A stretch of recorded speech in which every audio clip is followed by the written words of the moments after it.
Hello दोस्तों, कैसे हो? मैं हूं अश्विन और स्वागत है आप सबका हिंदी चेस वीडियोस में। दोस्तों, आज के इस वीडियो में हम देखेंगे बॉबी फिशर जी की बेहतरीन गेम।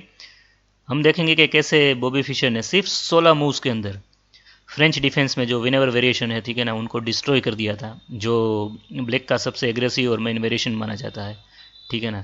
और ये गेम दोस्तों खेली गई थी बॉबी फिशर वर्सेस करमित प्रांस्की इन 1964। और दोस्तों ये साइमल्टेनियस डिस्प्ले था। मीन्स बॉबी फिशर जो है वो एक साथ काफ़ी प्लेयर के साथ खेल रहे होते हैं, ठीक है ना, टर्न बाई टर्न बोर्ड पे जाके मूव करते हैं। तो चलिए देखते हैं दोस्तों ये गेम, जिसमें गेम फीचर करती है क्लासिक बिशप सेक्रीफाइस यानी कि Greek gift sacrifice. Bobby Fischer ji ने गेम ओपन किया with pawn to E4, pawn to E6, pawn to D4 और pawn to D5। As usual back जो है, ठीक है ना, शुरू से ही जो वाइट को जो सेंटर बना के दिया है, ठीक है ना, उस पर लगातार अटैक बिल्डअप करता है। नाइट C3 और यहाँ पे दोस्तों बिशप B4। और ये जो वेरिएशन है वो कहलाता है विनेवर वेरिएशन, जहाँ पे वाइट पोन पुश करता है बिकॉज ऑफ कोर्स ब्लैक की थ्रेट है पोन कैप्चर E4, ये नाइट जो पिन है उसकी वजह से। सो यहाँ पे पोन टू E5 और अब पोन टू C5। तो दोस्तों ये पोन टू C5 क्यों? क्योंकि D4 और E5 जो है वो वाइट की पोन चेन है, ठीक है ना। और पोन चेन का जो बेस होता है, ठीक है ना, उस पर अटैक आपको करना होता है अगर आपको सक्सेसफुली वो पोन चेन जो है वो ब्रेक करनी हो तो। गेम में खेला गया पॉन टू A3 और bishop capture C3, pawn capture C3। और दोस्तों इस पोजीशन में क्या वाइट ने अचीव किया, क्या ब्लैक ने अचीव किया? तो ब्लैक ने ये अचीव किया दोस्तों कि वाइट के जो डबल पोनेंट है, ठीक है ना, this is a permanent weakness जिसको ब्लैक एंड गेम में बहुत अच्छी तरह से टारगेट कर सकता है। बट उसके बदले में ब्लैक ने क्या दिया? ब्लैक ने वाइट को 2 बिशप एडवांटेज दिया। सो बेसिकली ये गिव एंड टेक का है, जनरलाइज एक्सचेंज। मतलब चेस में ऐसा होता है कि अगर आप कुछ एडवांटेज आपको लेने की आप ट्राई करते हो तो आपको किसी और जगह पे कुछ छोड़ना पड़ता है। सिमिलरली ये यही हुआ कि ब्लैक ने वाइट को 2 पोन का डिसएडवांटेज तो दिया, बट उसके सामने 2 बिशप का एडवांटेज भी दे दिया। सो आइए गेम में देखते क्या हुआ। नाइट टू E7 खेला गया और अब पोन टू H4। दोस्तों ये काफ़ी डीप मूव है, ठीक है ना। यहाँ पे आप देखिए कि जो सेंटर है वो बिट स्टेबल है, ठीक है ना। मतलब सेंटर में कोई ज़्यादा पोन ब्रेक नहीं है, ऑफकोर्स एक पोन ब्रेक है, लेकिन वो अगर मारेगा तो ब्लैक जो वाइट है वो भी D4 पे वापस रिकैप्चर कर सकता है। तो बाद में जो सेंटर में पोन चेन है, ठीक है ना, उसको ब्रेक करना काफ़ी मुश्किल होगा। सो इसी वजह से दोस्तों क्या होगा कि कोई भी, मतलब अगर ब्लैक भी अटैक करना चाहता है क्वीन साइड तो वो भी कर सकता है। और वाइट जो है उसको E5 की वजह से स्पेस जो है वो किंग साइड मिली हुई है। सो किंग साइड इस तरह की मूव जो वाइट है अफोर्ड कर सकता है। अगर सेंटर स्टेबल नहीं होता दोस्तों तो इस साइड की इस तरह की मूव नहीं कर सकता है वाइट, क्योंकि नॉर्मली क्या करता है, अगेन विंग साइड अटैक का सबसे बेस्ट सोल्यूशन है आप सेंटर में अटैक करो, ठीक है। But anyways pawn to H4 game में खेला गया कैसल और अब नाइट टू F3। और यहाँ पे दोस्तों सी कैप्चर D4 और सी कैप्चर D4। और ये बेसिकली इसलिए क्योंकि ब्लैक जो है वो C5 पे कुछ काउंटर प्ले करना चाहता है, ठीक है ना। क्वीन टू C7 गेम में खेला गया बिशप टू D3। और दोस्तों यहाँ पे क्वीन टू C3 चेक से कुछ नहीं मिलने वाला, white simply bishop to D2 खेल देगा, ठीक है ना। सो इसीलिए बिशप टू D3 के बाद क्वीन C7 और बिशप टू D3 के बाद गेम में जो है वो खेला गया नाइट B2 C6, ठीक है ना। डेवलपिंग मूव और कैसी इनोसेंट मूव लग रही है ना।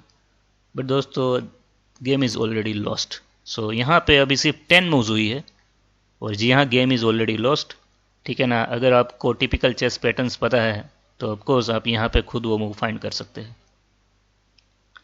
रेडी दोस्तों, यहाँ पे move I bishop capture H7 check, a beautiful Greek gift classical bishop sacrifice. But anyways इससे पहले हम देख लेते हैं कि यहाँ पे जो रिकमेंड मूव है वो है पॉन टू H6। लेकिन दोस्तों फिर भी अगर वाइट यहाँ पे चाहे तो ज़बरदस्त अटैक लॉन्च कर सकता है विथ पॉन टू G4। और आइडिया है पॉन टू G5 जाने का या फिर पहले H5 और बाद में G5 जाने का, क्योंकि अगर हम डायरेक्टली पॉन G5 जाते हैं तो ब्लैक जो है पॉन H5 खेल के जो लाइन्स है वो क्लोज कर सकता है। इसीलिए तो इसमें भी जो वाइट है उसके पास अटैकिंग चांसेस काफ़ी है। और ऑफकोर्स अगर कुछ भी चेक किया वगैरह कुछ आया तो सिंपली या तो बिशप D2 और या फिर सिंपली किंग F1 चला जाएगा, तो वाइट का किंग उधर भी सेफ रहेगा, ठीक है ना। But bishop D3, night B6 और अब आया बिशप कैप्चर H7 चेक। और अब अगर दोस्तों किंग टू H8 आता है तो क्या होता है वो सबसे पहले देख लेते हैं, ठीक है ना। गेम में तो किंग कैप्चर H7 खेला गया, लेकिन किंग H8 आता है दोस्तों, देन नाइट G5। अब थ्रेट है क्वीन टू H5 की। सो इसी वजह से अगर ब्लैक सेंटर में कुछ अटैक करना चाहे विथ नाइट कैप्चर E5, उसका आइडिया ये है pawn capture E5 then queen capture E5 check, और बाद में रूक विन होने का, या फिर एटलीस्ट जो क्वीन है वो अपने किंग के इर्द गिर्द पहुंच सकती है, ठीक है ना। बट यहाँ पे दोस्तों game is already again lost. यहाँ पे आप खेल सकते हो बिशप टू E4 बॉटम ऊ। आप ये सोच रहे हो क्या यार, यहाँ पे आप रुक भी दे रहे हो, ठीक है ना, और यहाँ से पॉन से बिशप मारने की परमिशन भी दे रहे हो, लेकिन दोस्तों कुछ नहीं हो सकता क्योंकि सिंपली, ठीक है ना, यहाँ पे थ्रेट है क्वीन H5 और उसके बाद H7 पे mate. So game is already lost यहाँ पे, ठीक है ना। फॉर एग्जांपल आप रुक D8 जैसी कुछ ट्राई करते हो, then simply night capture F7 और क्वीन चली जाएगी, ठीक है ना। किंग पे और क्वीन दोनों पे अटैक है, ऑफकोर्स रुक पे भी है बट क्वीन चली जाएगी। सो अगर और कुछ करते हो then queen H5 is a mate. So bishop E4 के बाद जो ब्लैक है उसको खेलना पड़ेगा पॉन टू G6, और दोस्तों हम खेल सकते हैं रुक टू B1, ठीक है ना। बिशप की चिंता नहीं है क्योंकि बिशप जो है उसको पॉन से ही मारना पड़ेगा, और उसके बाद simply bishop to B2 and game is over, ठीक है ना, क्वीन चली गई। सो किंग H8 पॉसिबल ही नहीं था दोस्तों। सो बिशप कैप्चर H7 के बाद किंग से मारना 4 से, सो किंग कैप्चर H7, और अब दोस्तों नाइट G5 चेक। और ये जो है वो आइडिया है पॉन H4 का, क्योंकि आगे चल के वही पॉन H5 पे भी जा सकता है और गेम ओवर हो सकती है। वो हम आगे चल के देखेंगे क्यों पॉन H4 है इतना इंपॉर्टेंट है। अब दोस्तों गेम में खेला गया किंग G6, जबकि किंग G8 है उसमें गेम थोड़ी लंबी चलती, लेकिन मैं आपको दिखाता हूँ कि जब किंग G8 जाता है तब आपको किस तरह से अटैक करना होता है। तब आपको जाना है पहले क्वीन टू H5। अब यहाँ पे चेकमेट है H7 पे।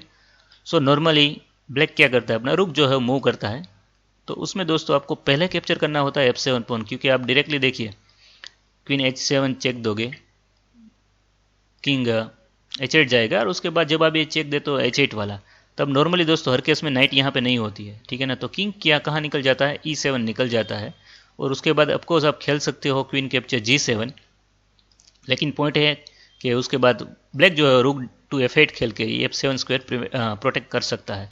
बट तो आपको पहले क्या खेलना है, पहले आपको क्वीन कैप्चर F7 चेक खेलना है, और अब जब किंग H8 जाता है तब queen to H5, king G8, queen H7, ठीक है ना, किंग F8, और अब किंग टू H8 खेलना होता है in case of night absent नहीं है। तब जब किंग दोस्तों वापस जाता है E7 पे, तब हम सिंपली क्वीन कैप्चर G7 खेल के उनकी चेकमेट कर सकते हैं। लेकिन यहाँ पे दोस्तों नाइट जो है वो प्रेजेंट है, तो क्या करेंगे हम, ठीक है ना। So king H8, queen H5 check, queen G8, sorry king G8, और अब दोस्तों अगर हम ऐसे कुछ करेंगे क्वीन H7 चेक, उसके बाद किंग H8, तो नाइट जो है बीच में आ सकती है। सो इसीलिए आप खेल सकते हो यहाँ पे A4, और पॉइंट ये है दोस्तों कि किंग जब F8 पे जाएगा हम चेक देंगे, नाइट बीच में आएगी, तो बिशप A3 चेक अवेलेबल होता है। मैं आपको दिखाता हूँ किस तरह से। A4 यहाँ पे देखते हैं क्या होता है अगर ब्लैक जो है अगेन सेंटर में सेक्रीफाइस देके कुछ ट्राई करता है ना। सो नाइट कैप्चर E5 या फिर even this night capture D4, और यहाँ पे काफ़ी थ्रेट है night capture C2, queen capture E5 की।